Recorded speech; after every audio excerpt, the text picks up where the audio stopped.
Bon là, il y a eu un petit encadré sur le fait que la campagne de Zemmour, on a eu la clé de la campagne de Zemmour, c'est-à-dire qu'en fait, le prêt va être assuré, parce qu'en fait, vous avez un prêt qui est assuré par un courtier en assurance qui est à Siaci Saint-Honoré. Alors les gens ne savent pas du tout ce que c'est que Siaci Saint-Honoré. En fait, c'est une courtier en assurance qui est une filiale de la banque Rothschild et donc qui est présidée par Pierre Donnersberg, qui est un dignitaire de la GLNF et qui assure toute la filière nucléaire française. Donc là, vous êtes dans l'état profond.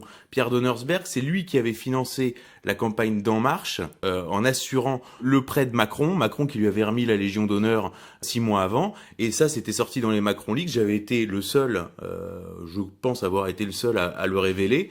Et bizarrement, là, le Canard enchaîné en parle pour nous expliquer que Donnersberg, donc Siaci Saint-Honoré, donc Rothschild, assure le prêt de la campagne de Zemmour, assure le prêt de la campagne de Macron et assure le prêt de la campagne de Montebourg. Donc là, vous voyez que tout est bordé et quand vous prenez le conseil de surveillance de la CSI Saint-Honoré, vous avez tous les acteurs du pacte de corruption Alstom General Electric qui a mené Macron à l'Élysée. Donc si vous voulez, là vous êtes vraiment dans ce qu'on appelle l'opposition contrôlée. Je rappelle que quand Donald Trump est venu devant l'EPAC et devant les instances communautaires juives pendant sa campagne en 2016, il leur a dit « Je pourrais être un gars que vous adorez, mais votre argent, franchement, j'en ai pas besoin. » I know why you're not going to support me, and you're not going to support me because I don't want your money.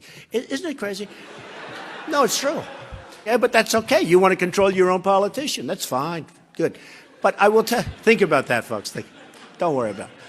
Vous voyez? Et quand vous arrivez devant une assemblée de la communauté organisée et que vous dites « Écoutez, je suis votre pote, mais votre argent, j'en ai pas besoin », c'est une déclaration de guerre. Vous voyez? Et Zemmour, cette déclaration de guerre, non seulement il l'a pas fait, mais en plus il a fait le contraire. Donc en fait, Zemmour, c'est le contraire de Trump.